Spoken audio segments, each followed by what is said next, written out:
ഹരി ഓം.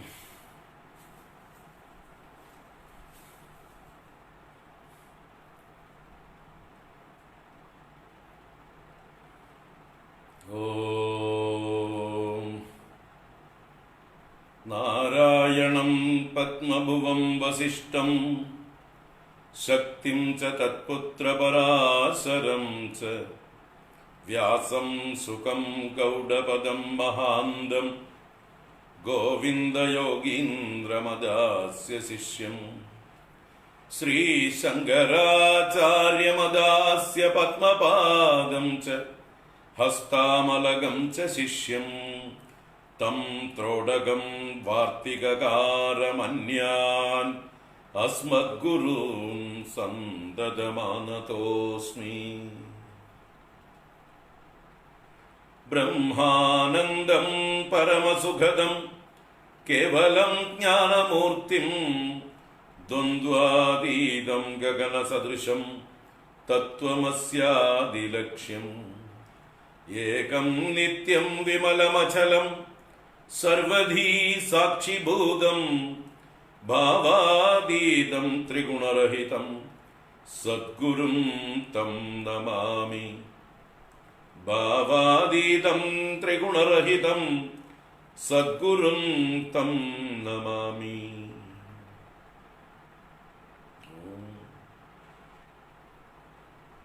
പാർത്ഥായ പ്രതിബോധിതാം ഭഗവതാ നാരായണേന സ്വയം വ്യാസേന ഗ്രഥിതാം പുരാണമുനിനാ മധ്യേ മഹാഭാരതം അദ്വൈതാമൃതവർഷിണീം ഭഗവതീം അഷ്ടാദശാധ്യായിനീം അംബ ത്വാം അനുസന്ദധാമി ഭഗവദ്ഗീതേ ഭവദ്വേഷിണീ.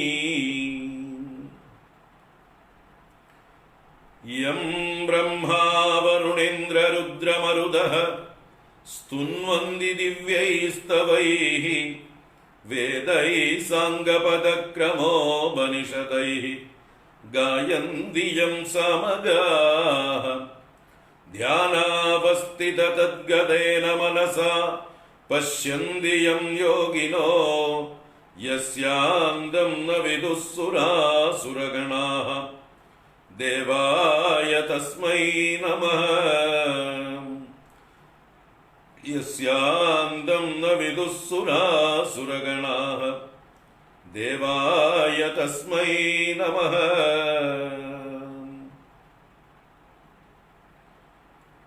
ഓം ശ്രീ ഗണേശായ നമഃ. ഓം ശ്രീ സരസ്വത്यै നമഃ. ഓം ശ്രീ ഗുരുഭ്യോ നമഃ. ഓം നമോ ഭഗവതേ വാസുദേവായ. ഓം ശ്രീകൃഷ്ണ പരമാത്മനേ നമഃ. ഓം നമഃ പരമഋഷിഭ്യോ നമഃ പരമഋഷിഭ്യഃ.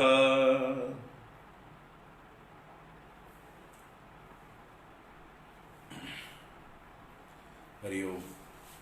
എല്ലാവർക്കും നമസ്കാരം. എല്ലാവർക്കും ശുഭസായാഹ്നം, സുസ്വാഗതം,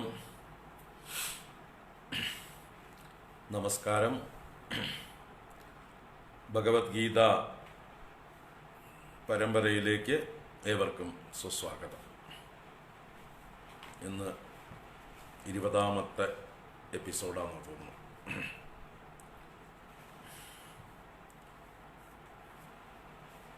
ഭഗവത്ഗീത 21-ാം അധ്യായം 23-ാമത്തെ ശ്ലോകം വരെയാണ് നമ്മൾ കണ്ടത്. ഓടിച്ചൊന്ന് വായിക്കാം.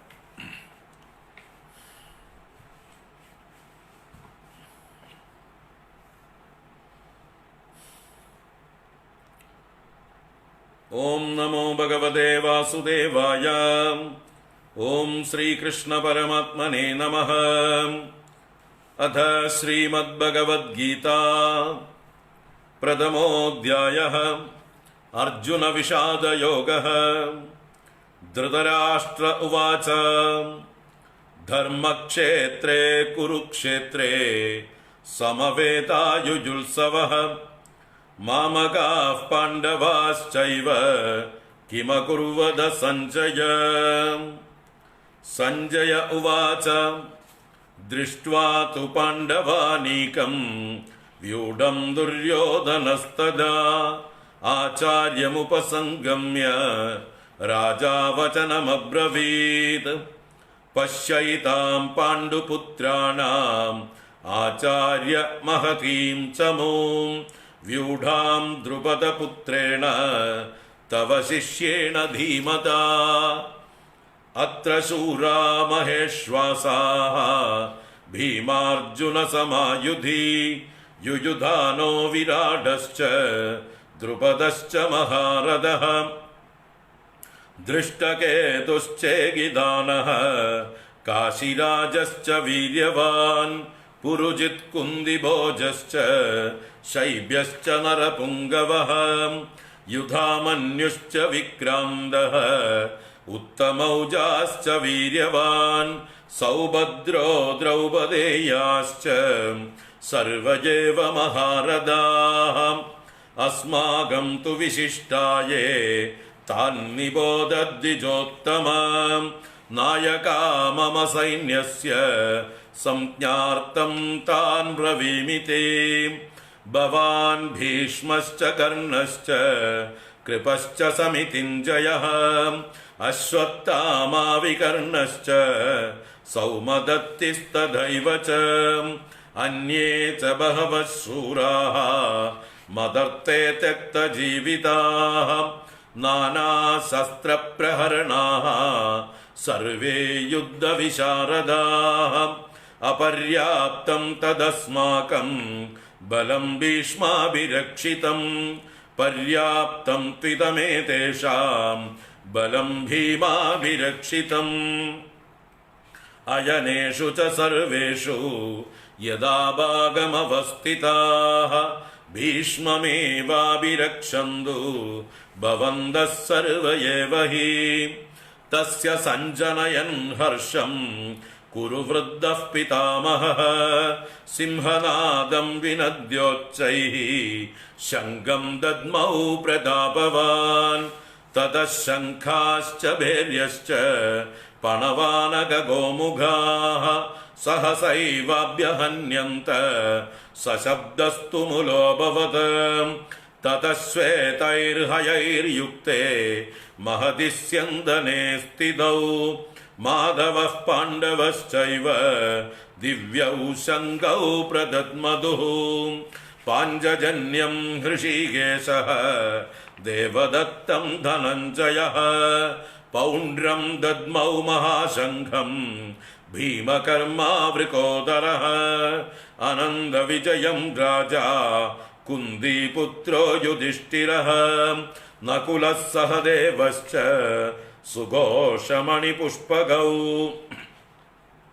കാശ്യശ്ച പരമേശ്വാസഃ ശിഖണ്ഡീ ച മഹാരഥഃ ദൃഷ്ടദ്യുമ്നോ വിരാടശ്ച സാത്യകിശ്ചാപരാജിതഃ ദ്രുപദോ ദ്രൗപദേയാശ്ച സർവശഃ പൃഥിവീപദേ സൗഭദ്രശ്ച മഹാബാഹുഃ ശങ്കാൻ ദദ്മുഃ പൃഥക് പൃഥക് സഘോഷോദാർത്തരാഷ്ട്രാണാം ഹൃദയാനി വ്യധാരയത് നഭശ്ച പൃഥിവീം ചൈവ തുമുലോ വ്യനുനാദയൻ അദവ്യവസ്ഥിതാൻ ദൃഷ്ട്വാ ധാർത്തരാഷ്ട്രാൻ കപിധ്വജഃ പ്രവൃത്തെ ശസ്ത്രസംവാദേ ധനുരുദ്യമ്യ പാണ്ഡവഃ ഹൃഷീകേശം തദാ വാക്യം ഇദമാഹ മഹീപദേ സേനയോരുഭയോർമധ്യേ രഥം സ്ഥാപയമേച്യുത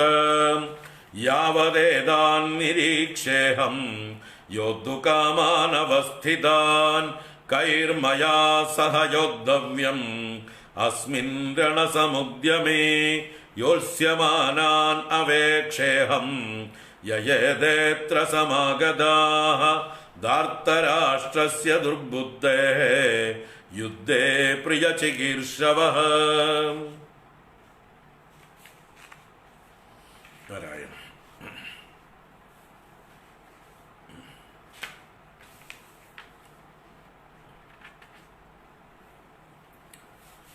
ഹരി ഓം. എല്ലാവർക്കും ഒരിക്കൽ കൂടെ നമസ്കാരം.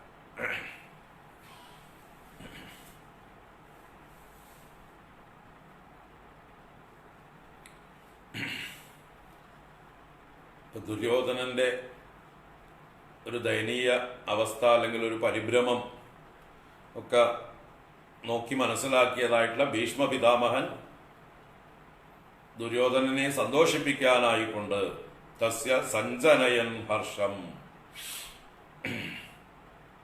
അപ്പൊ ഭീഷ്മ പിതാമഹൻ ആകെ കൂടി എന്തിനു വേണ്ടിയിട്ടാ വന്നിരിക്കുന്നത് എന്ന് ഉള്ളൊരു സൂചനയും കൂടി അതിലുണ്ട്. തസ്യ സഞ്ജനയൻ ഹർഷം.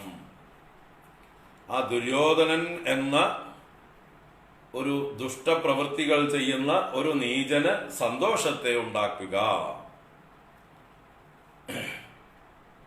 അത്രത്തോളം അധപ്പതിച്ചു അദ്ദേഹം എന്നാണ്. തസ്യ സഞ്ജനയൻ ഹർഷം. അപ്പൊ ദുര്യോധനനെ സന്തോഷിപ്പിച്ചാൽ തനിക്ക് എന്തെങ്കിലുമൊക്കെ ലഭിക്കും. ഇതുവരെ ലഭിച്ചതിന്റെ ഒരു കൂറും ഇനിയും സ്ഥാനമാനങ്ങൾ നിലനിർത്തി പോകാനും വല്ലതും കഴിഞ്ഞുകൂടാനും ഉള്ളതായിട്ടുള്ള ലാഭം ഉണ്ടാവും.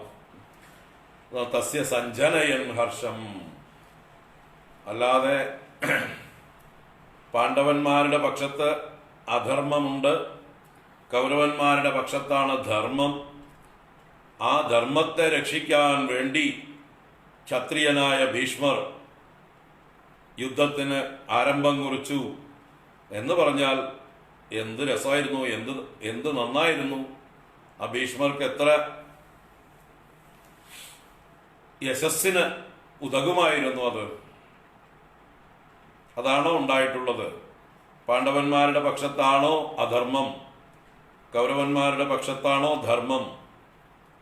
ആ ധർമ്മരക്ഷയ്ക്ക് വേണ്ടിയിട്ടാണോ ഈ വയസ്സുകാലത്ത് ഈ ഭീഷ്മർ ഈ ഘോരമായിട്ടുള്ള യുദ്ധത്തിനായിക്കൊണ്ട് ഇത്രയും ആളുകൾ കൊല്ലപ്പെടാൻ പോകുന്നതായിട്ടുള്ള ഈ യുദ്ധത്തിന് താൻ തന്നെ നാന്തി കുറിക്കുക, താൻ തന്നെ അതിന്റെ ആദ്യത്തെ കാഹളം മുഴക്കുക? നല്ല കാര്യങ്ങളൊക്കെ ഉദ്ഘാടനം ചെയ്താൽ കുഴപ്പമില്ല, അല്ലെ? നല്ല കാര്യങ്ങള് കാരണവന്മാർ ഉദ്ഘാടനം ചെയ്യുന്നത് തന്നെയാണ് ഉത്തമം. ഇത് അങ്ങനെയുള്ള ഒരു കാര്യമാണോ? ആലോചിക്കുക. അപ്പൊ തസ്യ സഞ്ജനയൻ ഹർഷം എന്നൊക്കെയുള്ള ആ പ്രയോഗങ്ങൾക്കൊക്കെ വളരെ അർത്ഥം ഉണ്ട് എന്ന് മനസ്സിലാക്കുക. ഡീപ്പായിട്ടുള്ള അർത്ഥങ്ങളുണ്ട്. ദുര്യോധനനെ സന്തോഷിപ്പിക്കുകയാണ് ഇവിടെ ഭീഷ്മരുടെ കർത്തവ്യം എന്നതുപോലെ ആയി തീർന്നിരിക്കുന്നു. അത്രത്തോളം അദ്ദേഹം ധർമ്മത്തിൽ നിന്ന് താഴേക്ക് പതിച്ചിരിക്കുന്നു എന്ന് താല്പര്യം. അങ്ങനെ കൗരവപക്ഷത്തുനിന്നുള്ളവർ ശംഖം മുഴക്കിയപ്പോൾ പാണ്ഡവപക്ഷത്തുനിന്ന് ആദ്യം തന്നെ മുൻകൈ എടുത്തത് ധർമ്മരക്ഷകനായിട്ടുള്ള ഭഗവാനാണ്. ആ ഭഗവാൻ ശംഖം മുഴക്കി. പാഞ്ചജന്യം.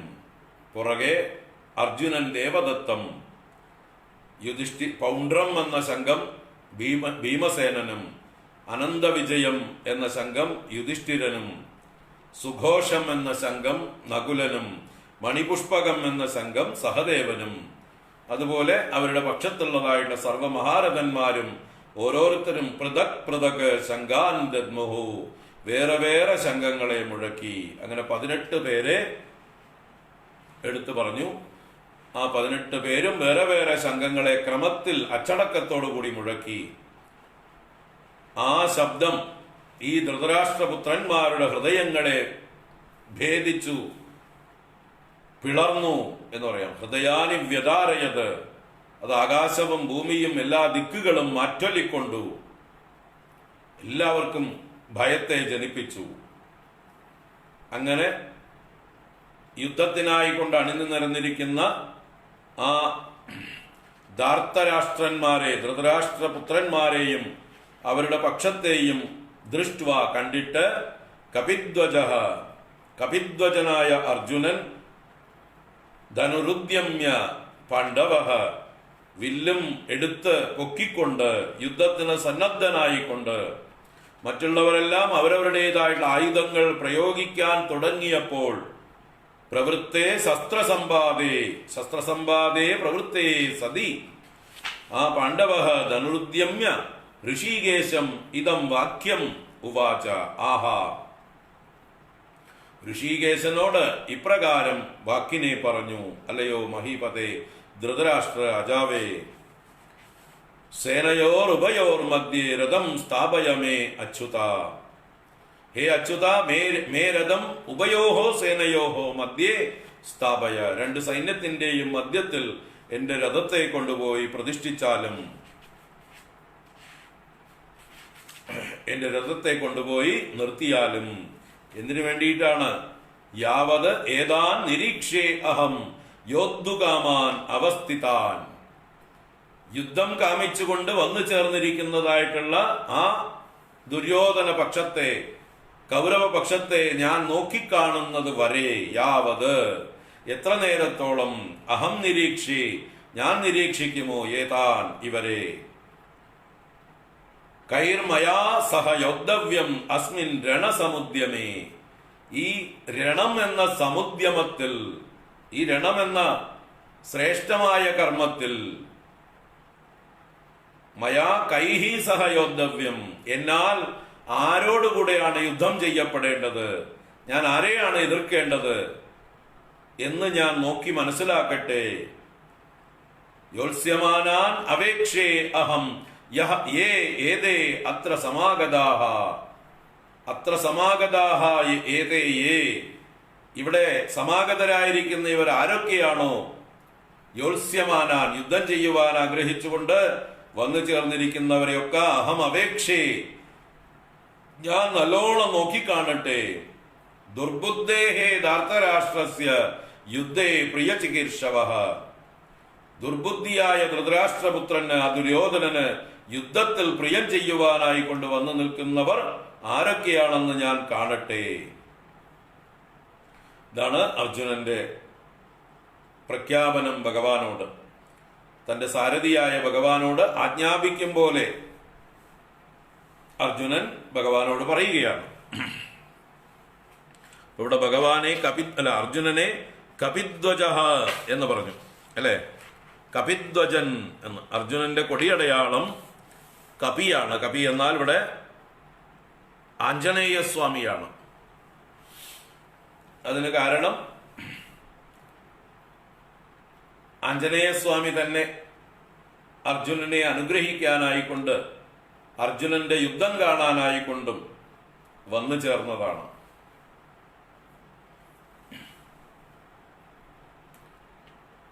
ഈ കൗരവ പാണ്ഡവ യുദ്ധം അത് കാണാൻ വേണ്ടിയുള്ള ആ ഒരു താല്പര്യപൂർവം ആഞ്ജനേയ സ്വാമി തന്നെ വന്നതാണെന്നാണ് പറയുന്നത്. നമ്മുടെ ഭീമസേനന്റെ ജ്യേഷ്ഠനാണല്ലോ ആഞ്ജനേയ സ്വാമി, വായുപുത്രനാണല്ലോ രണ്ടാളും.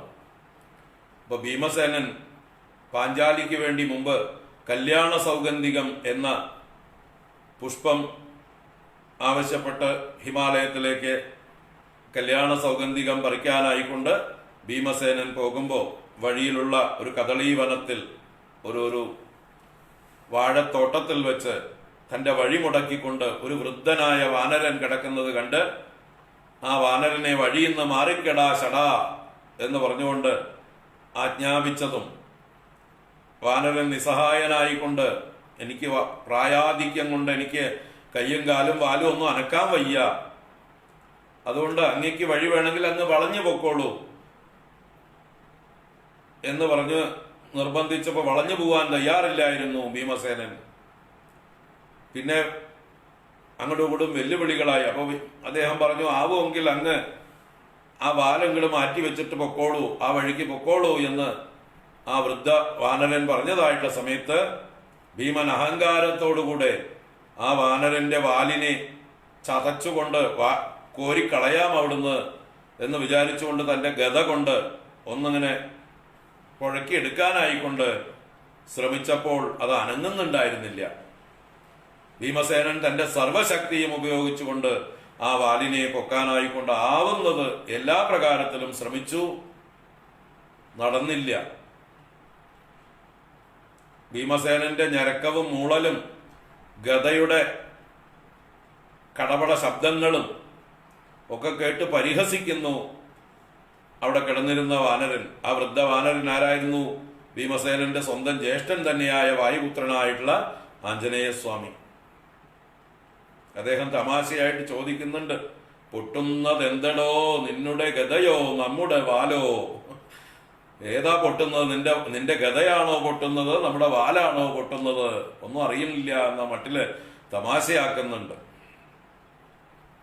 അങ്ങനെ അവസാനം ഒരു വൃദ്ധ വാനരന്റെ ഒരു ഉണക്ക വാല രോമം കൊഴിഞ്ഞ് വെറും എല്ലും തോലും മാത്രമുള്ളതായിട്ടുള്ളൊരു വാലിനെ നീക്കാൻ സാധിക്കാതെ സർവ അഹങ്കാരവും പോയി വേർത്ത് കുളിച്ച് പരവശനായി ആ വൃദ്ധവാനരന്റെ മുമ്പിൽ അങ്ങ് ആരാണ് എന്ന് ചോദിച്ചുകൊണ്ട് വീണതായിട്ടുള്ള ഭീമസേനന് ജ്യേഷ്ഠനായ ആഞ്ജനേയസ്വാമി ദർശനം കൊടുത്തു.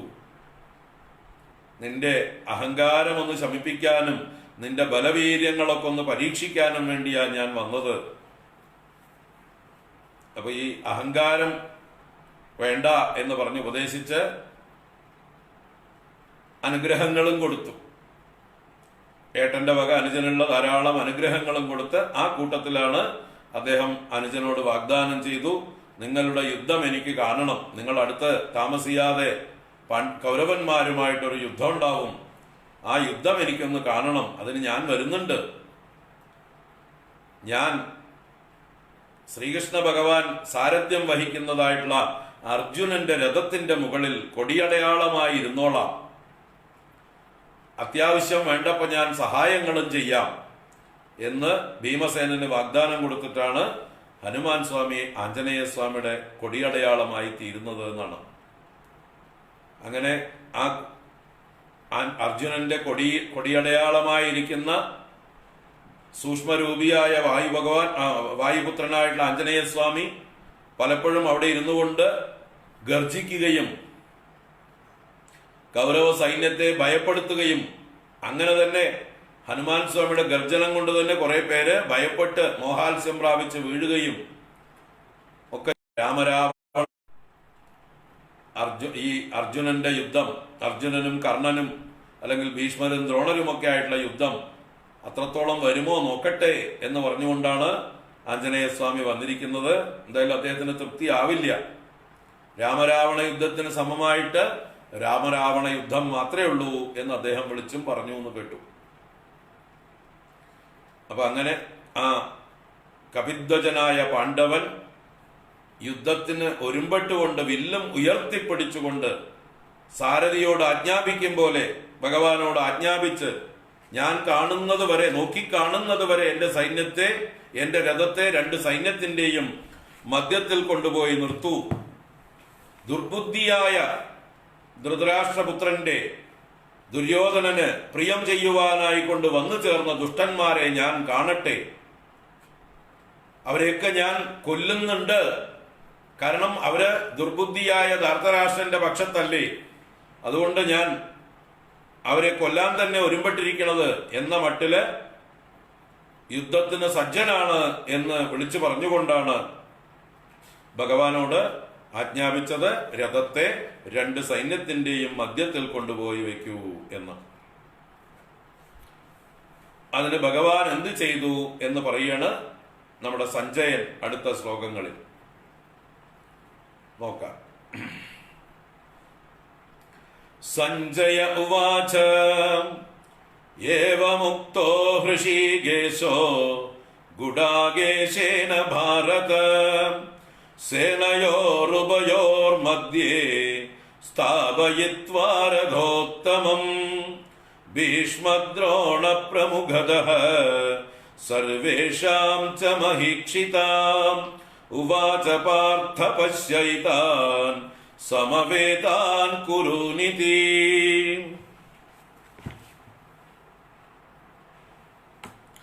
സഞ്ജയ ഉവാച ഏവമുക്തോ ഹൃഷീകേശോ ഗുഡാകേശേന ഭാരത സേനയോരുഭയോർമധ്യേ സ്ഥാപയിത്വാ രഥോത്തമം ഭീഷ്മദ്രോണ പ്രമുഖതഃ സർവേഷാം ച മഹീക്ഷിതാം ഉവാച പാർത്ഥ പശ്യൈതാൻ സമവേതാൻ കുരുനിതി.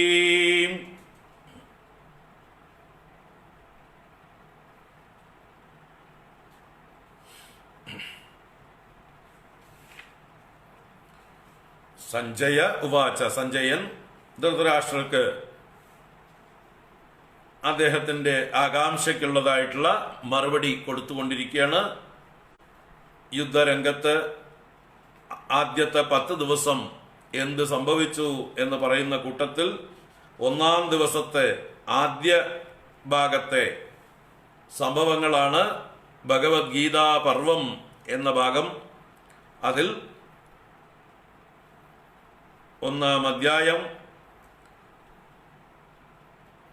അല്ലെങ്കിൽ ഭഗവത്ഗീതാ പർവം ഭീഷ്മപർവത്തിലെ 13-ാം അധ്യായം മുതൽക്ക് തുടങ്ങുന്നു. 42-ാം അധ്യായം വരെയാണ്.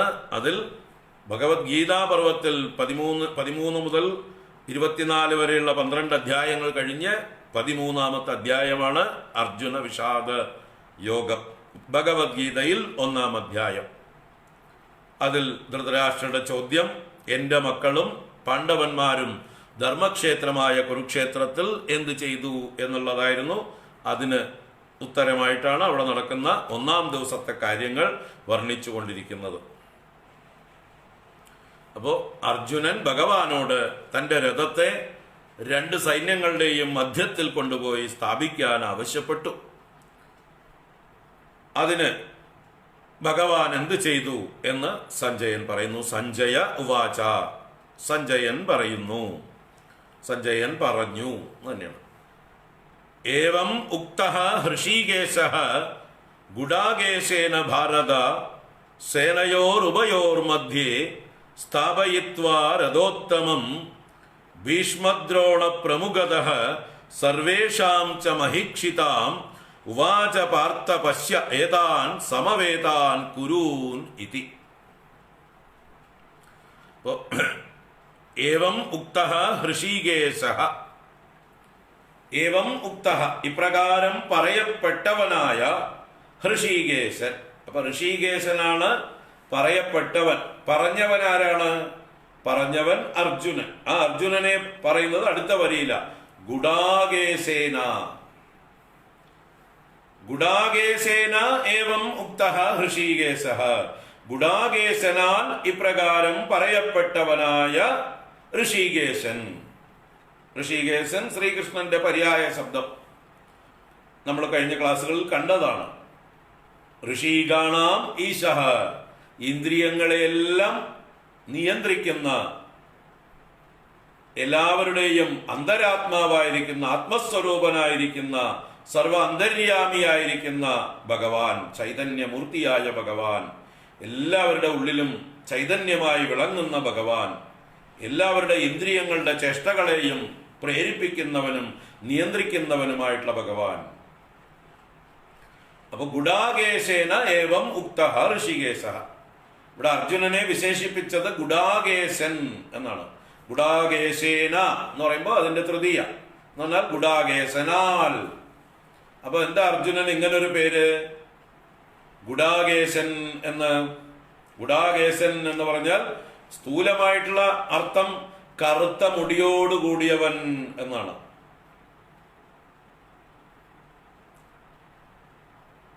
ഗുഡം എന്നുള്ളത് കറുപ്പിനെ സൂചിപ്പിക്കുന്ന ഒരു പദവും കൂടിയാണ്.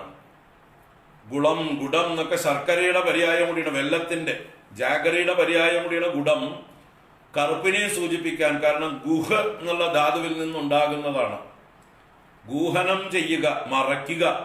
മറയ്ക്കുന്നതിന്റെ വർണ്ണമാണ് കറുപ്പ്. കറുപ്പാണ്, ഇരുട്ടാണ് എല്ലാറ്റിനെയും മറയ്ക്കുന്നത്. അതുകൊണ്ട് ഗുഡം, ഗൂഢം എന്നൊക്കെ ഉള്ളത് ഗുഹു ധാതുവിൽ നിന്നുണ്ടാവുന്നതാണ്. അപ്പൊ ഇവിടെ ഗുഡാകേശൻ എന്ന് പറയുമ്പോ കറുത്ത മുടിയോടുകൂടിയവൻ, നല്ല കറുപ്പ് മുടിയുള്ളവൻ, ചുരുണ്ട മുടിയുള്ളവൻ എന്നൊക്കെ അർത്ഥമാക്കാം. പക്ഷെ ഇവിടെ അതല്ല അർത്ഥം. അർജുനന്റെ ഈ ഒരു ഇതില് ഗുഡാക, അതിനെ ഈശിച്ചവൻ ഗുഡാകേശൻ. ഗുഡാക എന്ന് പറഞ്ഞാൽ ഇരുട്ട്, തമസ്, രാത്രി എന്നൊക്കെ അർത്ഥമുണ്ട്. നിശ എന്ന അർത്ഥത്തില് ഗുഡാക, ഇരുട്ട് എന്നുള്ള അർത്ഥത്തില് ഗുഡാക, തമസ് എന്നുള്ളതിന് ഗുഡാക എന്നുണ്ട്. അപ്പൊ അതിനെ ഈശിച്ചവൻ ഗുഡാകേശൻ. ഗുഡാകായാഹ ഈശഃ ഗുഡാകേശഃ. ഗുഡാകയുടെ ഈശൻ ഗുഡാകേശൻ. അപ്പൊ എന്താ ഇവിടെ അർത്ഥമാക്കുന്നത്? അർജുനൻ തമസ്സിനെ ജയിച്ചവനാണ്, ഇരുട്ടിനെ ജയിച്ചവനാണ്, രാത്രിയെ ജയിച്ചവനാണ്. അത് അങ്ങനെ പേര് വരാൻ കാരണം എന്താണ്? അർജുനൻ ദ്രോണാചാര്യർ കൊടുക്കുന്നതായിട്ടുള്ള ആയുധ അഭ്യാസങ്ങൾ അത് പകൽ മാത്രമല്ല, അദ്ദേഹം രാത്രിയിലും നല്ല കൂരിരുട്ടത്തും അഭ്യസിച്ച് പഴകി. മറ്റുള്ളവരൊക്കെ രാത്രികളിൽ വിശ്രമിക്കുമ്പോൾ അർജുനൻ മാത്രം രാത്രിയിലും ഈ അസ്ത്ര വിദ്യകൾ ഇരുട്ടത്തും അഭ്യസിച്ചു കൊണ്ടിരുന്നു. ശബ്ദത്തെ ലക്ഷ്യമാക്കിക്കൊണ്ട്, ശബ്ദം എവിടുന്നാണ് ഉണ്ടാവുന്നത്, ആ ശബ്ദത്തിന്റെ ഉറവിടത്തെ ലക്ഷ്യമാക്കിക്കൊണ്ട് വളരെ സൂക്ഷ്മമായി അദ്ദേഹത്തിന്റെ ഇന്ദ്രിയങ്ങളെ ജാഗ്രതപ്പെടുത്തിക്കൊണ്ട്, എത്ര സൂക്ഷ്മമായിട്ടുള്ള ശബ്ദമാണെങ്കിലും, എത്ര വിദൂരത്തു നിന്നുള്ള ശബ്ദമാണെങ്കിലും, ഏത് ഇരുട്ടിൽ നിന്നുള്ള ശബ്ദമാണെങ്കിലും അതിലേക്ക് ലക്ഷ്യം വെച്ചുകൊണ്ട് അസ്ത്രം എയ്താൽ, അർജുനൻ എയ്താൽ കൃത്യമായിട്ട് പതിച്ചിരിക്കും. അതിനുള്ള അഭ്യാസം, ഇരുട്ടത്ത് ആയുധ പ്രയോഗം ചെയ്യാൻ വളരെ കാലം അദ്ദേഹം അഭ്യസിച്ചു. അത്രയ്ക്കും കമ്മിറ്റഡ് ആയിരുന്നു ഹോംവർക്ക് ചെയ്യുന്നതിൽ. നമ്മളൊക്കെ സ്കൂൾ പഠിക്കുന്ന കാലത്ത് ഹോംവർക്ക് ഏൽപ്പിച്ചാൽ മടി കാണിക്കും.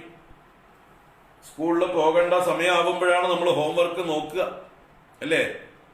എന്നിട്ട് ചിലപ്പോൾ എന്തെങ്കിലും കാരണം പറഞ്ഞ് ഹോംവർക്ക് ചെയ്തിട്ടില്ലെങ്കിൽ സ്കൂളിൽ പോവാതിരിക്കാനും നോക്കും.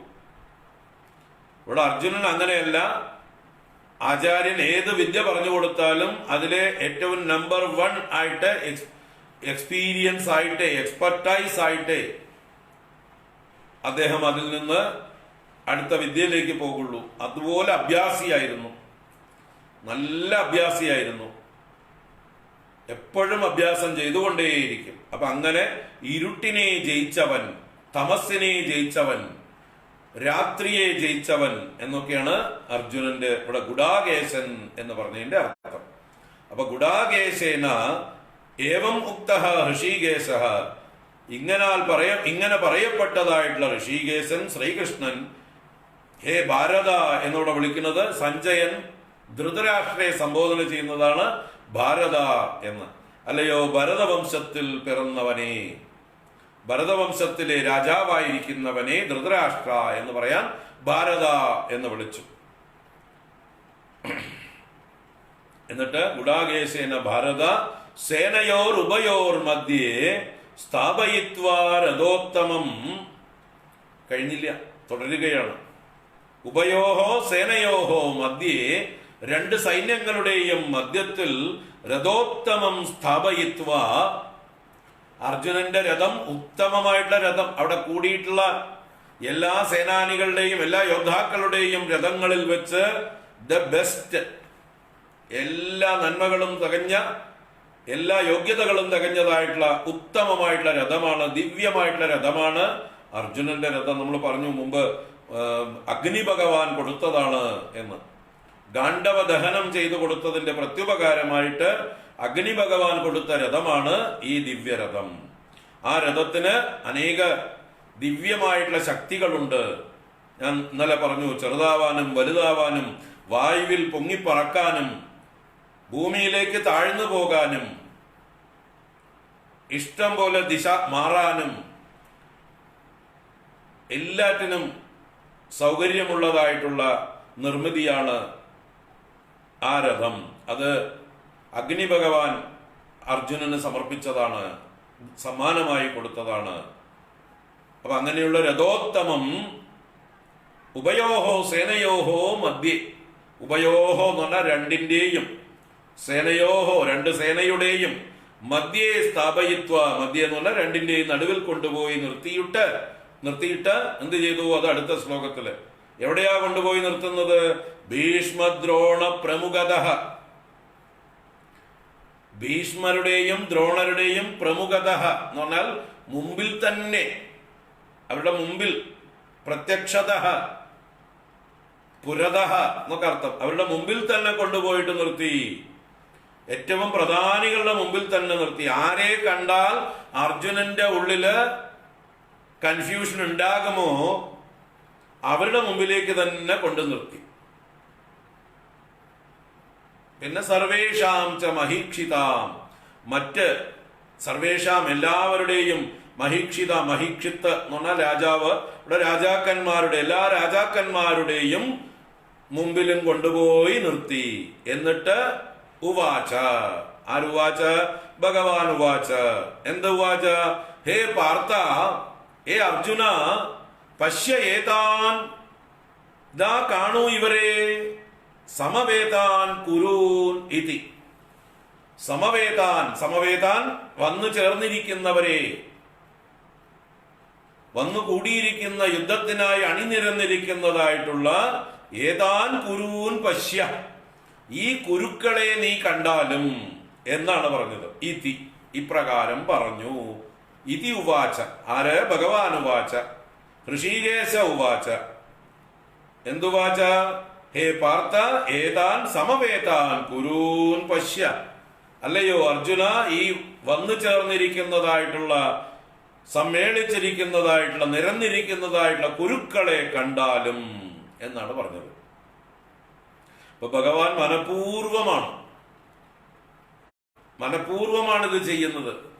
ആരുടെ മുമ്പിലാ കൊണ്ടുപോയി നിർത്തുന്നത്?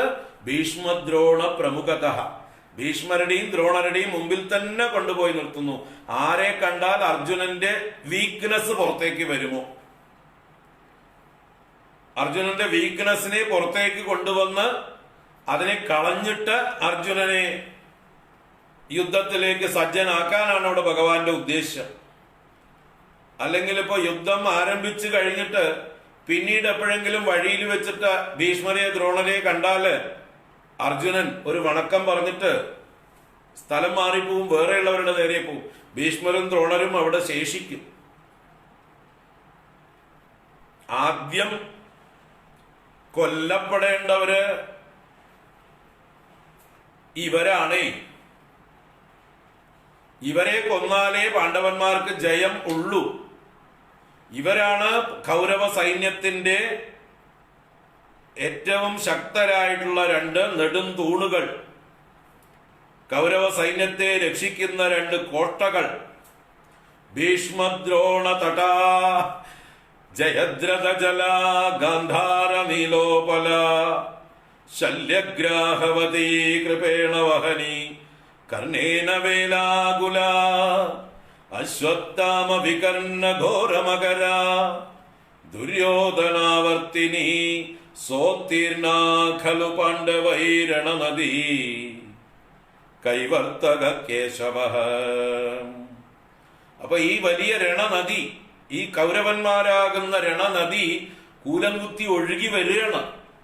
ഇതിനെ അങ്ങനെയൊന്നും തടഞ്ഞു നിർത്താൻ പറ്റില്ല. ഇതിന്റെ രണ്ട് തടങ്ങൾ വളരെ ശക്തങ്ങളായിട്ടുള്ള തടങ്ങളാണ്.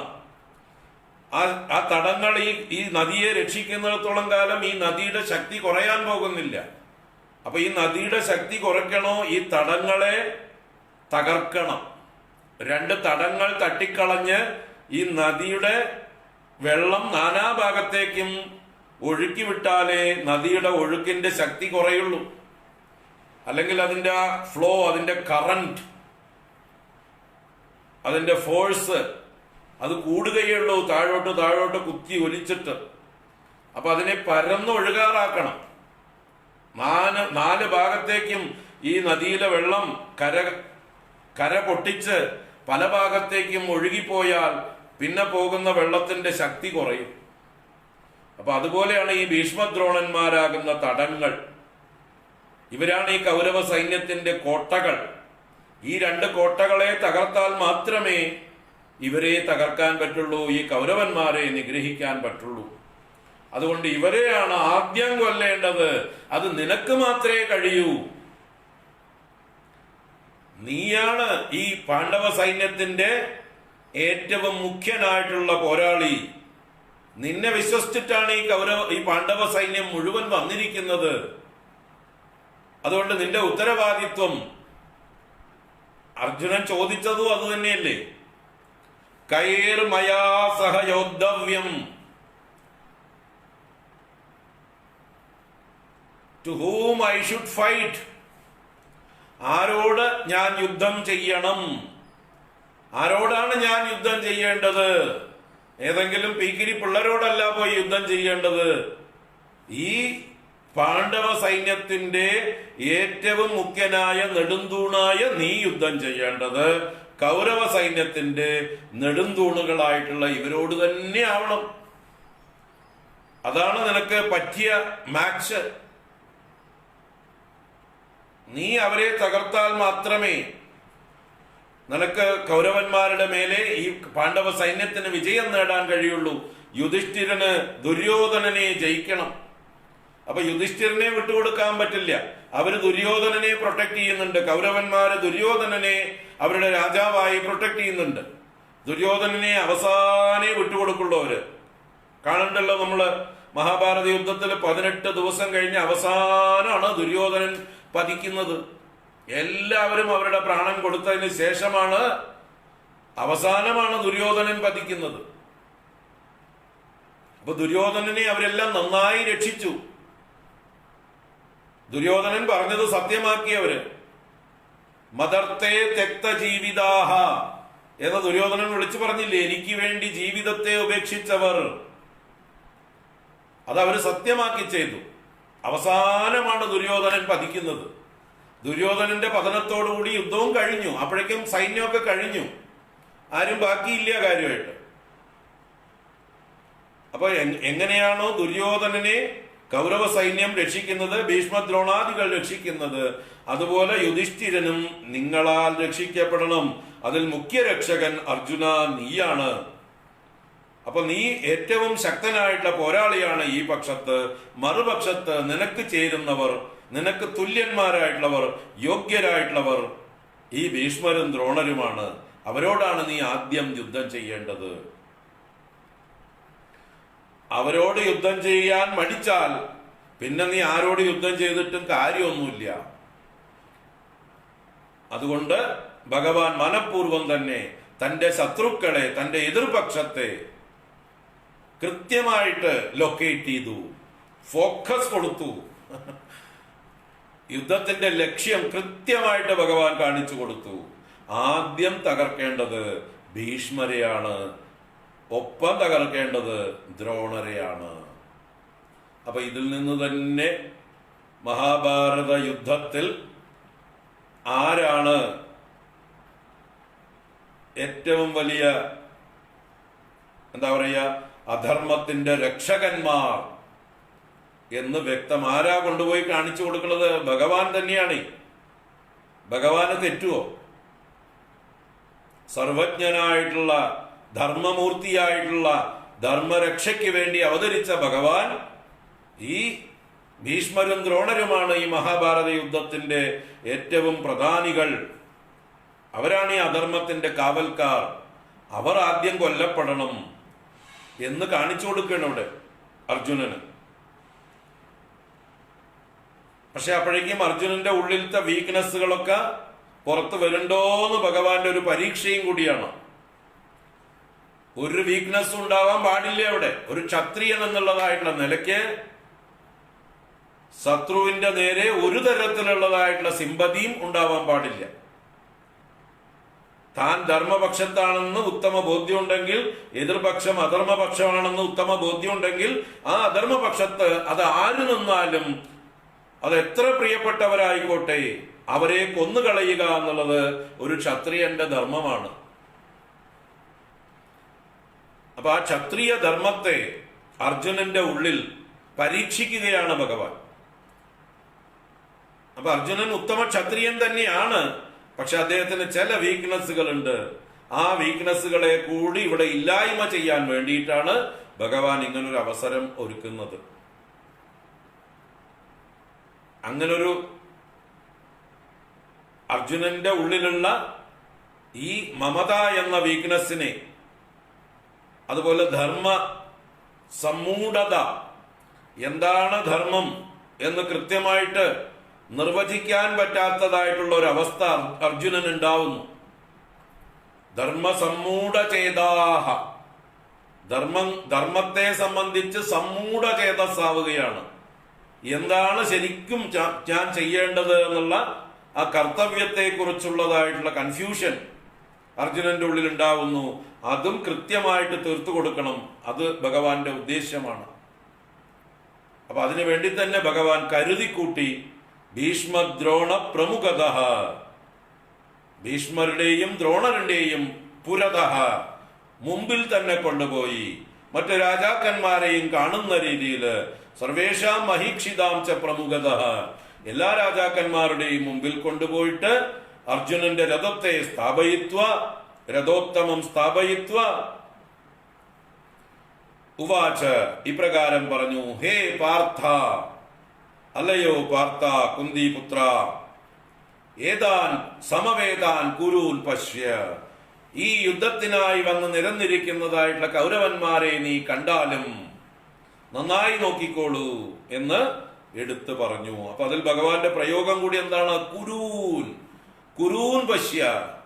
കുരൂൻ എന്ന് പറയുമ്പോ കൗരവന്മാരെ, കൗരവന്മാരെ എന്ന് പറയുമ്പോ പാണ്ഡവന്മാരും കൗരവന്മാർ തന്നെയാണ്, പാണ്ഡവന്മാരും കൗരവന്മാർ തന്നെയാണ്. അവരും കുരുവംശത്തിൽ വന്നവരാണ്. ഇവരെ പ്രത്യേകമായിട്ട് പാണ്ഡുവിന്റെ മക്കൾ എന്നുള്ള നിലയ്ക്ക് പാണ്ഡവന്മാരെന്ന് പറയുന്നു എന്നേ ഉള്ളൂ.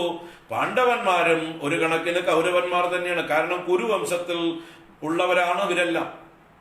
ഇവരെ പാണ്ഡവന്മാരെന്ന് വേർതിരിച്ച് പറയുന്നു, മറ്റവരെ കൗരവന്മാർ തന്നെ എന്ന് പറയുന്നു. വാസ്തവത്തിൽ പാണ്ഡവന്മാരും കൗരവന്മാർ തന്നെയാണ്. കാരണം ഇവരുടെയൊക്കെ മുത്തശ്ശനാണ് കുരു. ഒരു മുത്തശ്ശന്റെ പേരക്കുട്ടികൾ എങ്ങനെയാ പലരാവുക? ഒരു മുത്തശ്ശന്റെ പേരക്കുട്ടികൾ തന്നെയാണ് ഒരു. രണ്ട് അച്ഛന്മാരെന്ന് മാത്രമേ ഉള്ളൂ, മുത്തശ്ശൻ ഒന്നാണ്. ഇവിടെ ഒരു 3 തലമുറ മുമ്പിലുള്ള ആളാണ് കുരു. സോ കുരുവിന്റെ വംശത്തിൽ പറന്ന നീയ് നിന്റെ ബന്ധുക്കളെ കണ്ടാലും, നിന്റെ രക്തത്തെ തന്നെ കണ്ടാലും, നിന്റെ വംശത്തെ തന്നെ കണ്ടാലും എന്ന് ഭഗവാൻ വിളിച്ചു പറയുമ്പോ അർജുനന്റെ ഉള്ളിലുള്ള ആ രക്തബന്ധത്തെ ഒന്ന് ഇളക്കുകയാണ്. അദ്ദേഹത്തിന്റെ ഉള്ളില് വല്ല മമതയുണ്ടെങ്കിൽ അദ്ദേഹം എങ്ങനെ പെരുമാറുന്നു എന്ന് നോക്കട്ടെ. ഭഗവാൻ അറിയാം അർജുനന്റെ ഉള്ളിൽ ഇതൊക്കെ ഉണ്ടെന്ന്. അദ്ദേഹത്തിന് ബന്ധുക്കളോടൊക്കെ നല്ല സ്നേഹവും മമതയും ഉണ്ട്, സ്നേഹപാശമുള്ള ആളാണ്. അപ്പൊ അതിനെ ഒന്ന് ഇളക്കി, അതിനെ ഒന്ന് നേരെയാക്കാനുണ്ട്. ബന്ധുക്കളായിക്കോട്ടെ, പക്ഷെ ബന്ധുക്കളെ തള്ളിപ്പറയേണ്ടടുത്ത് തള്ളിപ്പറയണം. ബന്ധുക്കൾ അധർമ്മം പ്രവർത്തിക്കുകയാണെങ്കിൽ അവരെ ഉപേക്ഷിക്കുകയാണെങ്കിൽ ഉപേക്ഷിക്കണം, കൊന്നുകളയേണ്ടി വന്നാൽ കൊന്നുകളയണം. അത് ക്ഷത്രിയന്റെ ധർമ്മമാണ്. അത് ബന്ധുവാണെന്ന് നോക്കിയിട്ട് കാര്യമില്ല, അല്ലെ? നേതൃത്വത്തിലുള്ള ആളുകൾക്ക് അവരുടെ ബന്ധുക്കൾ ചെയ്യുന്ന കാര്യങ്ങളിലൊക്കെ ഉത്തരവാദിത്വമുണ്ട്. ഇവിടെ കേരളം കണ്ടോണ്ടിരിക്കുന്നുണ്ട്, അല്ലെ? ഇപ്പൊ ഒരു സംഭവം നടന്നുകൊണ്ടിരിക്കണ്ടല്ലോ. പാർട്ടി സെക്രട്ടറി രാജിവെക്കേണ്ടി വന്നു. എന്തുകൊണ്ട്? മക്കളുടെ കൊള്ളരുതായ്മകൾ, മക്കൾ ചെയ്ത പ്രവൃത്തികൾക്ക് അച്ഛനും ഉത്തരവാദിത്വമുണ്ട്. കാരണം മക്കളെ പാർട്ടിയുടെ നിയമാവലിക്ക് അനുസരിച്ച്, പാർട്ടിയുടെ ആചാര സദാചാരത്തിനനുസരിച്ച് വളർത്തിക്കൊണ്ടുവന്നില്ല. അപ്പൊ മക്കൾ ചെയ്യുന്ന പ്രവൃത്തികൾക്ക് അച്ഛൻ ഉത്തരവാദിയായി മാറുന്നു, നാണം കെടുന്നു. അപ്പൊ മകനെ തള്ളി പറഞ്ഞു. ആദ്യമൊക്കെ അവനെ വേണമെങ്കിൽ തൂക്കിലേറ്റിക്കോളൂ എന്ന് പറഞ്ഞു. പക്ഷെ അതുകൊണ്ടൊന്നും എല്ലാവരും തൃപ്തരായില്ല. അങ്ങനെ പറഞ്ഞു ഒഴിയാൻ പറ്റില്ല, അങ്ങവിടെ ഇരിക്കാൻ യോഗ്യനല്ല എന്ന് ഉള്ളില് ഒരുപാട് പ്രഷർ ഉണ്ടായി.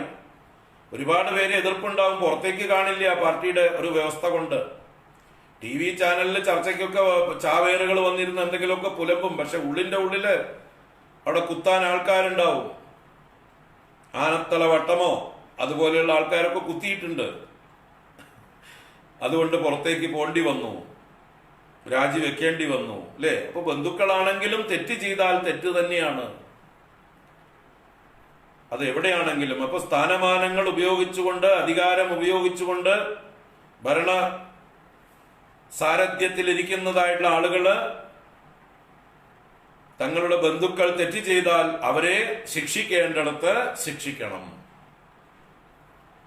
അവിടെ മമത, ബന്ധു എന്നൊന്നും പറഞ്ഞിട്ട് കാര്യമില്ല.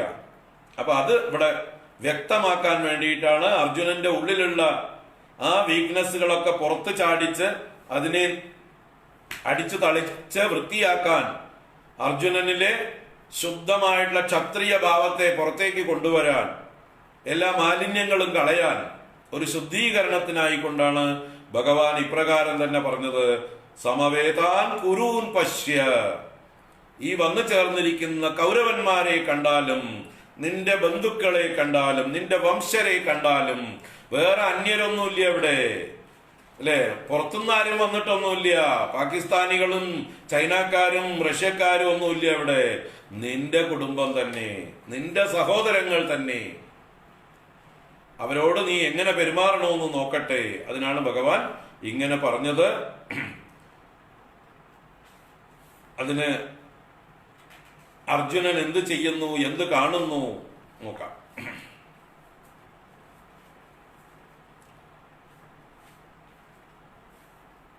4 ശ്ലോകങ്ങള് ഒന്നിച്ചാണ് ആശയം. തത്രാപശ്യത് സ്ഥിതാൻ പാർത്ഥഃ പിതॄനദപിതാമഹാൻ ആചാര്യാൻ മാതുലാൻ ഭ്രാതॄൻ പുത്രാൻ പൗത്രാൻ സഖീംസ്തദാ ശ്വശുരാൻ സുഹൃദശ്ചൈവ സേനയോരുഭയോരപി താൻ സമീക്ഷ്യ സ കൗന്ദേയഃ സർവാൻ ബന്ധൂനവസ്ഥിതാൻ കൃപയാ പരയാവിഷ്ടഃ വിഷീദന്നിദമബ്രവീത് ദൃഷ്ട്വേമം സ്വജനം കൃഷ്ണ യുയുൽസും സമുപസ്ഥിതം സീദന്തി മമ ഗാത്രാണി മുഖം ച പരിശുഷ്യതി വേപദുശ്ച ശരീരേ മേ രോമഹർഷശ്ച ജായതേ. തുടരുന്നുണ്ട്, എങ്കിലും തൽക്കാലം ഇവിടെ നിർത്താം 4 ശ്ലോകങ്ങളെ കൊണ്ട്. തത്രാപശ്യത് സ്ഥിതാൻ പാർത്ഥഃ പിതॄനദപിതാമഹാൻ ആചാര്യാൻ മാതുലാൻ ഭ്രാതॄൻ പുത്രാൻ പൗത്രാൻ സഖീംസ്തദാ ശ്വശുരാൻ സുഹൃദശ്ചൈവ സേനയോരുഭയോരപി താൻ സമീക്ഷ്യ സ കൗന്ദേയഃ സർവാൻ ബന്ധൂനവസ്ഥിതാൻ കൃപയാ പരയാവിഷ്ടഃ വിഷീദന്നിദമബ്രവീത് ദൃഷ്ട്വേമം സ്വജനം കൃഷ്ണ യുയുൽസും സമുപസ്ഥിതം സീദന്തി മമ ഗാത്രാണി മുഖം ച പരിശുഷ്യതി വേപദുശ്ച ശരീരേ മേ രോമഹർഷശ്ച ജായതേ.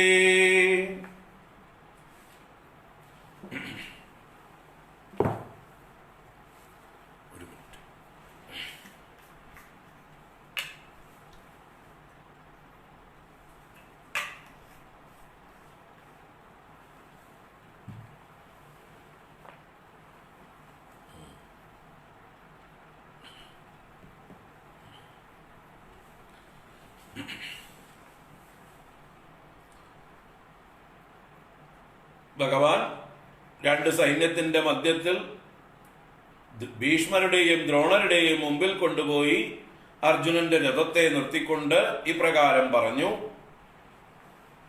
യുദ്ധത്തിനായി കൊണ്ട് അണിനിരന്നിരിക്കുന്ന കുരുക്കളെ കണ്ടാലും എന്ന് അർജുനൻ തുറന്നു കാണുകയാണ്. തത്ര അപശ്യത്, തത്ര അവിടെ, ആ സൈന്യത്തിൽ, അപശ്യത് കണ്ടു. ആരെ കണ്ടു? സ്ഥിതാൻ അപശ്യത്, നിൽക്കുന്നവരെ കണ്ടു. ആര് കണ്ടു? പാർത്ഥഃ, അർജുനൻ കണ്ടു. അപ്പൊ തത്ര സ്ഥിതാൻ അപശ്യത്, അവിടെ നിൽക്കുന്നവരെ കണ്ടു പാർത്ഥൻ. ആരെയൊക്കെയാണ് അവിടെ സ്ഥിതരായിട്ട് കണ്ടത് എന്ന് എണ്ണി എണ്ണി പറയുകയാണ്. പിതൃൻ അധ പിതാമഹാൻ ആചാര്യാൻ മാതുലാൻ ഭ്രാതൃൻ പുത്രാൻ പൗത്രാൻ സഖീൻ തദാ ശ്വശുരാൻ സുഹൃദഃ ച ഏവ സേനയോരുഭയോരപി.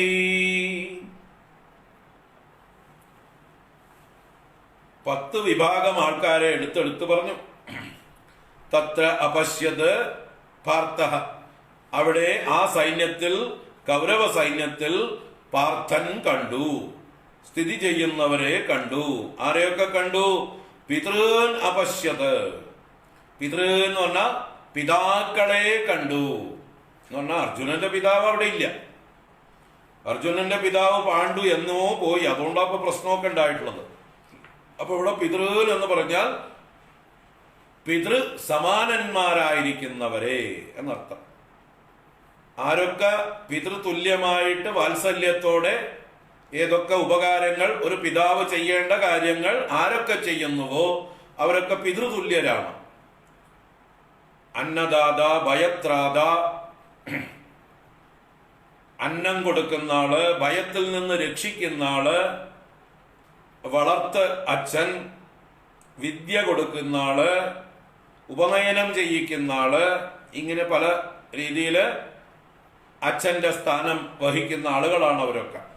അതുപോലെ തന്നെ പിതാവിന്റെ സഹോദരന്മാരെയും പിതൃതുല്യന്മാരായിട്ട് കണക്കാക്കാം. ഇവിടെ ഇപ്പൊ അവരെ വേറെ വേറെ എടുത്ത് പറയുന്നുണ്ട്. ഇല്ല, അവരെ വേറെ പറഞ്ഞിട്ടില്ല. മാതുലാൻ, ഭ്രാതൃ എന്നൊക്കെ പറയുന്നത്. അപ്പോ പിതൃ എന്ന് പറഞ്ഞാൽ പിതാവും പിതാവിന്റെ തലമുറയിൽപ്പെട്ട ആളുകളൊക്കെ പിതൃ എന്ന ശബ്ദം കൊണ്ട് ഇവിടെ പെട്ടു. പിതാവിന്റെ തലമുറയിൽപ്പെട്ട പിതാവിന്റെ സഹോദരങ്ങൾ അല്ലെങ്കിൽ അതുപോലെയുള്ള സ്ഥാനം വഹിക്കുന്നവർ, പിതാവിന്റെ കസിൻസ് ആയിരിക്കുന്നവരും ഒക്കെ പിതൃതുല്യന്മാരാണ്. അതുപോലെ ഏതൊക്കെ രീതിയിൽ സഹായങ്ങൾ ചെയ്ത് രക്ഷിച്ചിട്ടുണ്ടോ അവരൊക്കെ പിതൃതുല്യരാണ്. അപ്പോ അങ്ങനെയുള്ള പിതൃസ്ഥാനീയരെ കണ്ടു. അത് അനന്തരം പിതാമഹന്മാരെയും കണ്ടു. പിതാമഹന്മാരിൽ ഒരാള് ഭീഷ്മ പിതാമഹനാണ്. അവിടെ ബഹുവചനം പറഞ്ഞത് എന്തുകൊണ്ട് വെച്ചാൽ അതുപോലെ തുല്യന്മാരായിട്ടുള്ള ആളുകള് അനേകം പേര് വന്നിട്ടുണ്ട്. ഈ ഭീഷ്മ പിതാമഹന്റെ തന്നെ ഒരു ഇളയച്ചൻ കൂടി ഈ യുദ്ധത്തിലുണ്ട്. ശന്തനുവിന്റെ ഒരു അനുജൻ ഈ യുദ്ധത്തിൽ പങ്കെടുക്കുന്നുണ്ട്. ബാഹ്ലീകൻ എന്നാണ് അദ്ദേഹത്തിന്റെ പേര്. ബാഹ്ലീകൻ. അദ്ദേഹം ഭീഷ്മ പിതാമഹന്റെ ഇളയച്ചനാണ് സ്ഥാനം. പ്രായം കൊണ്ട് ഭീഷ്മരുടെ ഏകദേശം അടുത്തു വരും. ഭീഷ്മരേക്കാൾ മുതിർന്ന ആള് തന്നെയാണ്. അപ്പൊ അതുപോലെയുള്ള കാരണവന്മാർ പിന്നെയും ഉണ്ട്. അതാ ഡീറ്റെയിൽസ് എടുത്ത് നോക്കണം നമ്മൾ. അപ്പോ പിതാമഹ തുല്യന്മാരായിട്ടുള്ളവർ, മുത്തശ്ശന്മാരുടെ പ്രായമുള്ളതായിട്ടുള്ള ആളുകൾ വന്നു ചേർന്നിട്ടുണ്ട്. പിതാമഹാൻ, ആചാര്യാൻ ഭീഷ്മർ, ദ്രോണർ, കൃപർ മുതലായിട്ടുള്ള ആചാര്യന്മാരും ആചാര്യതുല്യന്മാരായിട്ടുള്ളവർ. തനിക്ക് ഏതൊക്കെ വിദ്യകൾ ആരൊക്കെ അഭ്യസിപ്പിച്ചിട്ടുണ്ടോ അവരൊക്കെ ആചാര്യന്മാരാണ്. അപ്പൊ അതിൽ പ്രമുഖരായിട്ടുള്ളവർ കൃപരും ദ്രോണരുമാണ്. അങ്ങനെയുള്ള ആചാര്യന്മാരെയും മാതുലാൻ, അമ്മാവന്മാരെയും, കുന്തിയുടെ സഹോദരന്മാരുണ്ട്, മാദ്രിയുടെ സഹോദരന്മാരുണ്ട്, ഗാന്ധാരിയുടെ സഹോദരന്മാരുണ്ട്. ഇവരൊക്കെ മാതുലന്മാരാണ്, അമ്മാവന്മാരാണ് സ്ഥാനം കൊണ്ട്. അപ്പൊ മാതുലാൻ, ഭ്രാതൃൻ സഹോദരാൻ. ആരൊക്കെയാണ്? കൗരവപക്ഷത്ത് 100 പേരുണ്ട്. അതുപോലെ തന്നെയാണ് മറ്റ് പല കസിൻസും വന്നു ചേർന്നിട്ടുണ്ട്. 2 പക്ഷത്തെയും സഹായിക്കാനായിക്കൊണ്ട് കുന്തിയുടെ സഹോദരന്മാരുടെ മക്കളൊക്കെ ഉണ്ട്, ഗാന്ധാരി സഹോദരന്മാരുടെ മക്കളൊക്കെ ഉണ്ട്, മാതിരി സഹോദരന്മാരുടെ മക്കളൊക്കെ ഉണ്ട്. അപ്പൊ അവരൊക്കെ സഹോദരന്മാർ തന്നെയാണ്. ഭ്രാതൃ സമാനന്മാരായിരിക്കുന്നവർ, സഹോദര തുല്യരായിരിക്കുന്നവർ ഭ്രാതൃ. പുത്രന്മാരുടെ പ്രായത്തിലുള്ളവർ. തന്റെ തന്നെ പ്രിയപുത്രനായ അഭിമന്യുവുണ്ട്, ഭീമസേന പുത്രനായ ഘടോൽക്കജനുണ്ട്. 5 പേർക്കും പാഞ്ചാലിയിൽ ഉണ്ടായിട്ടുള്ള 5 മക്കളുണ്ട്. അതുപോലെ ദുര്യോധനാദികളുടെ പുത്രന്മാരുണ്ട്, ദുശാസനന്റെയും ദുര്യോധനന്റെയും ഒക്കെ പുത്രന്മാരുണ്ട്. ഇവർക്കൊക്കെ തന്റെ സഹോദര തുല്യന്മാരായിട്ടുള്ളവരുടെയൊക്കെ പുത്രന്മാർ. ഒക്കെ തനിക്ക് പുത്രന്മാർ തന്നെയാണ്. അപ്പൊ പുത്രന്മാരെയും പൗത്രാൻ എന്നും പറഞ്ഞിട്ടുണ്ട്. പേരക്കുട്ടികള് ഇവിടെ അർജുനനെ സംബന്ധിച്ച് അർജുനന്റെ പൗത്രന്മാരാരുമില്ല. ഇവർക്കാർക്കും അർജുനന്റെ സഹോദര സ്ഥാനീയർക്കാർക്കും പൗത്രന്മാരായിട്ടില്ല. മൊത്തത്തിൽ പരസ്പരം ബന്ധപ്പെടുമ്പോ പലർക്കും പലര് പൗത്രന്മാരാണ്, അല്ലെ? ഭീഷ്മ പിതാമഹന് ഒരുപാട് പേര് പൗത്രന്മാരാണ്. അതുപോലെയുള്ള ആളുകൾക്ക്, പ്രായമായിട്ടുള്ള ആളുകൾക്ക് മറ്റുള്ളവരൊക്കെ പൗത്രന്മാരാണ്. അപ്പൊ അങ്ങനെയുള്ള പൗത്രന്മാരെയും സഖീൻ തഥാ അപ്രകാരം തന്നെ സഖീൻ കൂട്ടുകാരെയും, എല്ലാവരുടെയും എല്ലാ കൂട്ടുകാരും ബന്ധുക്കളുടെ കൂട്ടുകാരൊക്കെ തങ്ങളുടെ കൂട്ടുകാർ തന്നെയാണ്. പരിചയമില്ലാത്തവരായിട്ട് ഇവിടെ ആരുമില്ല. താൻ അറിയുന്നവരേ ഉള്ളൂ എല്ലാവരും. തനിക്ക് വളരെ വേണ്ടപ്പെട്ടവരാണ് ഈ രണ്ട് പക്ഷത്തുള്ളവരും. കൗരവപക്ഷത്ത് വന്ന് നിരന്നിരിക്കുന്ന ദുര്യോധനെ സഹായിക്കാൻ വന്നിരിക്കുന്നവരൊക്കെ തനിക്ക് ബന്ധുക്കളും സഖികളും തന്നെയാണ്, കൂട്ടുകാരൊക്കെ തന്നെയാണ് പലതരത്തില്. അതുപോലെ ശ്വശുരാൻ എന്ന് പറഞ്ഞാൽ ഭാര്യ പിതാക്കന്മാര്. അപ്പൊ തന്റെ ഭാര്യാപിതാവാകട്ടെ, ജ്യേഷ്ഠന്മാരുടെ ഭാര്യാപിതാക്കന്മാരാകട്ടെ, ദുര്യോധനാദികളുടെ ഭാര്യാപിതാക്കന്മാരാകട്ടെ, ഇനി ഇവരുടെയൊക്കെ കൂടിയിട്ടുള്ള ഭാര്യാപിതാവാണ് ദ്രുപദൻ. അങ്ങനെയുള്ള ആളുകളൊക്കെ ഭാര്യാപിതാക്കന്മാരൊക്കെ ശ്വശുരന്മാരാണ്. ഇവരുടെ സഹോദരന്മാരുടെ ഒക്കെ ഭാര്യമാരുടെ പിതാക്കന്മാർ വന്നു ചേർന്നിട്ടുണ്ട്. അവരെയൊക്കെ ശ്വശുരന്മാര്, ബന്ധുക്കള്, വിവാഹബന്ധം വഴിക്കുള്ള ബന്ധുക്കൾ, അച്ഛന്മാര്, ശ്വശുരന്മാര്. സുഹൃദഃ ചയേവ, സുഹൃദഃ പലതരത്തിലും വേണ്ടപ്പെട്ടവർ, ബന്ധുക്കളായിരിക്കുന്നവർ, നല്ല ഹൃദയമുള്ളവർ, വെൽവിഷേഴ്സ് ആയിരിക്കുന്നവർ.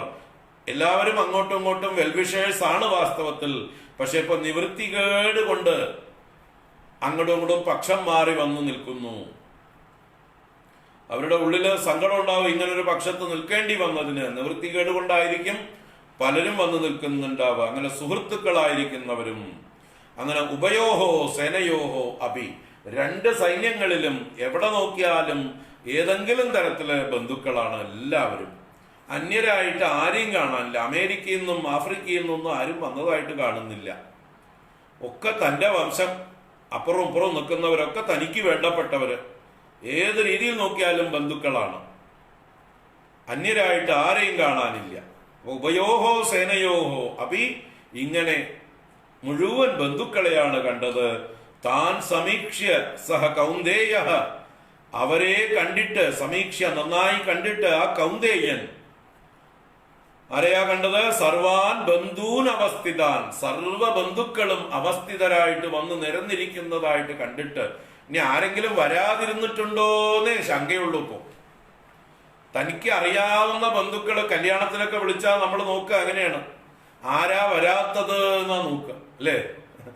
വന്നവരുടെ ലിസ്റ്റ് അല്ല നമ്മൾ നോക്കുക.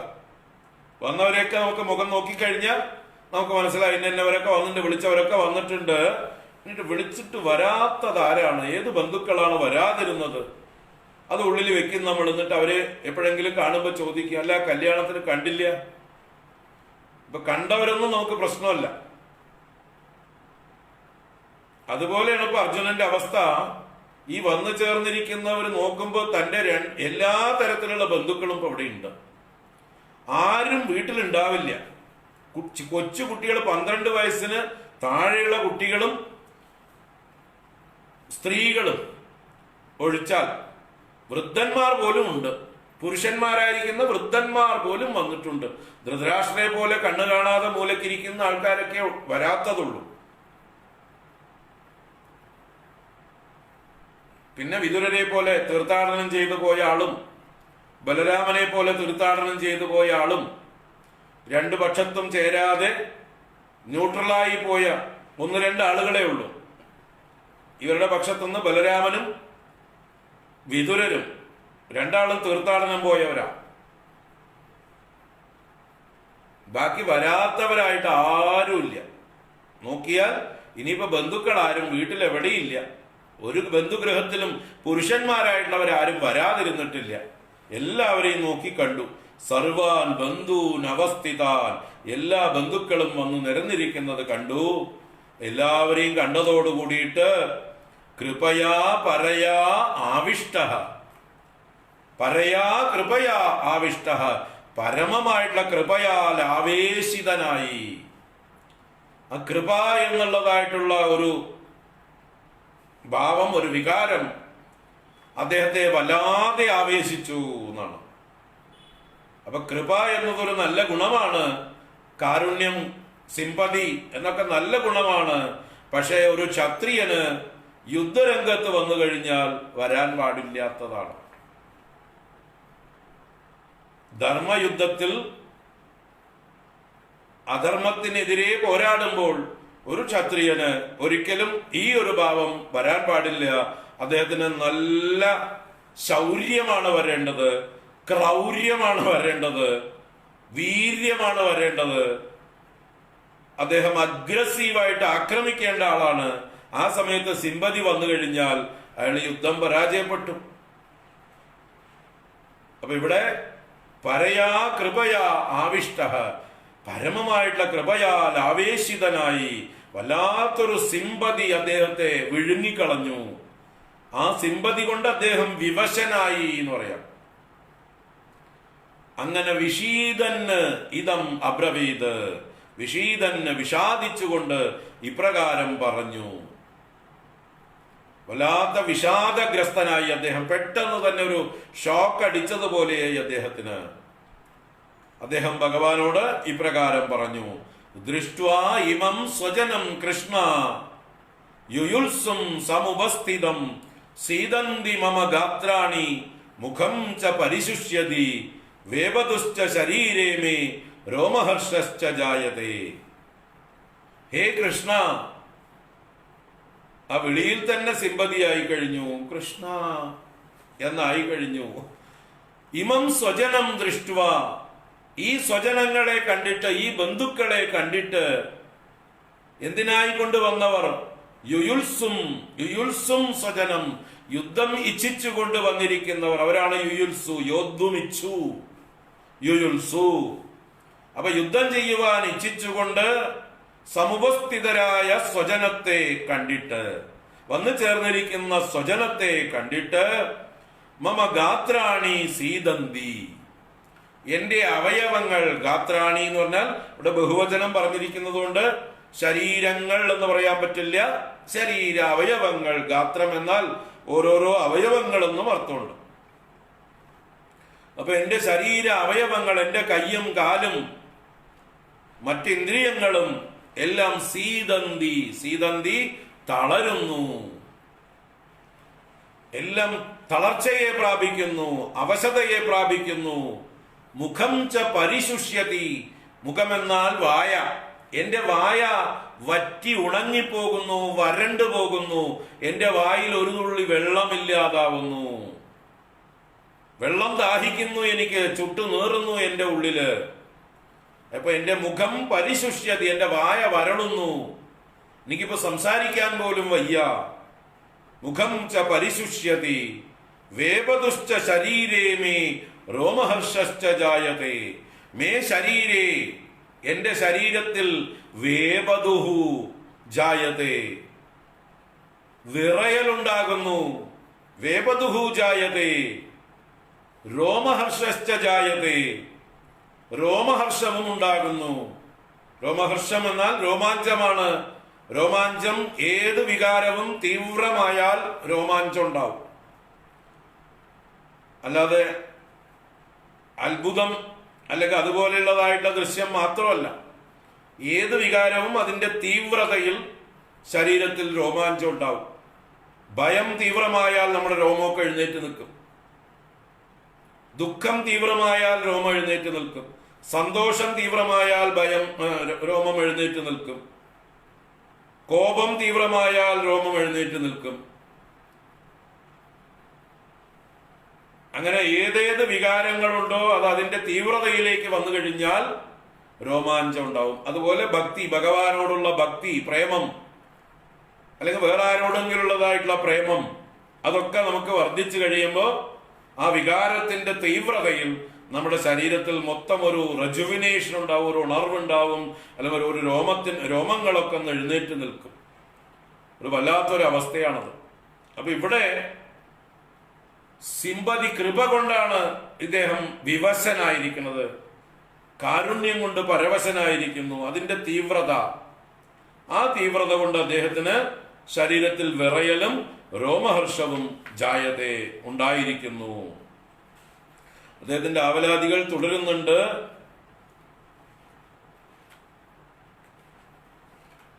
അടുത്ത ശ്ലോകം കൂടി വായിച്ച് ഇന്ന് നിർത്താം. ബാക്കി ഡീറ്റെയിൽ ആയിട്ട് നാളെ കാണാം. ഗാണ്ഡീവം ശ്രംസദേ ഹസ്താത് ത്വക്ചൈവ പരിദഹ്യതേ ന ച ശക്നോമ്യവസ്ഥാതും ഭ്രമതീവ ച മേ മനഃ. ഗാണ്ഡീവം ശ്രംസദേ ഹസ്താത് ത്വക്ചൈവ പരിദഹ്യതേ ന ച ശക്നോമ്യവസ്ഥാതും ഭ്രമതീവ ച മേ മനഃ. ഹസ്താത് ഗാണ്ഡീവം ശ്രംസതേ, എന്റെ കയ്യിൽ നിന്ന് ഗാണ്ഡീവം ശ്രംസിക്കുന്നു. ശ്രംസിക്കുന്നു എന്ന് പറഞ്ഞാൽ ഊർന്നു പോകുന്നു.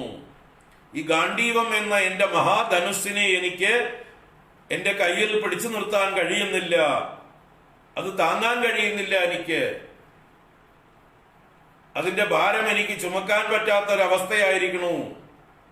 അതെന്റെ കയ്യിൽ നിന്ന് ഊർന്നു പോകുന്നു, വീണു പോകുന്നു. ശ്രംസതേ ഹസ്താത് ഗാണ്ഡീവം ത്വക്ചൈവ പരിദഹ്യതേ, എന്റെ ത്വക്ക്, എന്റെ ചർമ്മം, പരിദഹ്യതേ, എല്ലാ ഭാഗത്തും ചുട്ടു നീറുന്നു. പരിദഹ്യതേ, എല്ലാ ഭാഗത്തും ചുട്ടു പൊള്ളുന്നു. വല്ലാത്തൊരവസ്ഥയിലാണ് ഞാനിപ്പോ കടന്നു പോകുന്നത്. നച ശക്നോമി അവസ്ഥാതും, അവസ്ഥാതും നച ശക്നോമി, ഒന്ന് എഴുന്നേറ്റ് നിൽക്കാൻ പോലും എനിക്കിപ്പോ വയ്യ. അവസ്ഥാതും, എഴുന്നേറ്റ് നിൽക്കാൻ, സ്ഥിതി ചെയ്യുവാൻ, ന ശക്നോമി, എനിക്ക് ശക്തിയില്ല. ഭ്രമതീവ ച മേ മനഃ, മേ മനഃ ഭ്രമതി ഇവ, എന്റെ മനസ്സിന് എന്തെന്നില്ലാത്തൊരു ഭ്രാന്ത് പിടിക്കും പോലെ. ഭ്രമം എന്നാൽ ഭ്രാന്ത് തന്നെയാണ്, ഭ്രാന്ത് തന്നെയാ ഭ്രമം. അപ്പൊ എന്റെ മനസ്സ് വല്ലാതെ കലങ്ങി മറിഞ്ഞ്, ഒരു വ്യവസ്ഥയുമില്ലാതെ, ഒരു നിശ്ചയം ചെയ്യാൻ കഴിയാതെ, എന്താണ് ചെയ്യേണ്ടത് എന്ന് തീരുമാനിക്കാൻ കഴിയാതെ, വെറും ഒരു ചെറിയ കൺഫ്യൂഷനൊന്നുമല്ല ഇതിപ്പോ, ആകെ കലങ്ങി മറിഞ്ഞ് വിക്ഷുബ്ധമായിരിക്കുന്നു, ഭ്രമിച്ചിരിക്കുന്നു, കറങ്ങിക്കൊണ്ടിരിക്കുന്നു. ഞാൻ ഒരു ഭ്രാന്തനെ പോലെ ആവുന്നു. എന്താ ചെയ്യേണ്ടതെന്ന് എനിക്ക് അറിയുന്നില്ല. ഇതാണ് അർജുനൻ തന്നെ കുറിച്ച് ഇവരെ കണ്ടതോടുകൂടി അവതരിപ്പിക്കുന്നത്. അപ്പൊ ഇത് എന്താണ് ഇവിടെ അർജുനന് സംഭവിക്കുന്നത് എന്ന് നമുക്ക് നാളെ നോക്കിക്കാണാം. നാളെ തുടരാം. എല്ലാവർക്കും മണ്ഡലകാല ആശംസകൾ. ഗീതാ ക്ലാസ്സിലുള്ളവരോട് പറഞ്ഞില്ല, മണ്ഡലകാലമാണ്. സന്ധ്യാവേളകളിൽ പല പരിപാടികളുണ്ടാവും. എന്തായാലും അയ്യപ്പ വ്രതങ്ങളൊക്കെ ഉണ്ടെങ്കിൽ അതൊക്കെ നടക്കട്ടെ. വൈകിട്ട് കുളിയും ശരണം വിളികളും ഒക്കെ വീട്ടിൽ നടക്കട്ടെ. ഭജനകളുണ്ടെങ്കിൽ നടക്കട്ടെ. ക്ഷേത്രങ്ങൾ, അടുത്തുള്ള ക്ഷേത്രങ്ങളിലൊക്കെ ദർശനം നടക്കട്ടെ. എല്ലാം നടക്കട്ടെ. എല്ലാവർക്കും ആ വൃശ്ചിക മാസം മണ്ഡലകാലം ആശംസിക്കുന്നു. സ്വാമിയേ ശരണമയ്യപ്പ. നാളെ തുടരാം.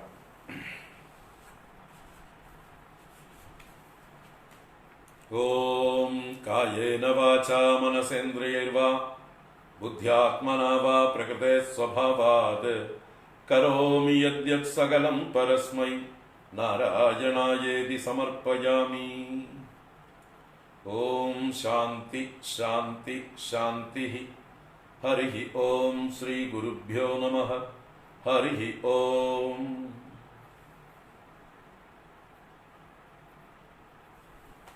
നാരായണ. എല്ലാവർക്കും ശുഭരാത്രി. സുഖനിദ്ര. നാളെ കാണാം. നാളെയും 3 ക്ലാസ്സുകളും ഉണ്ടായിരിക്കും. ഹരി ഓം.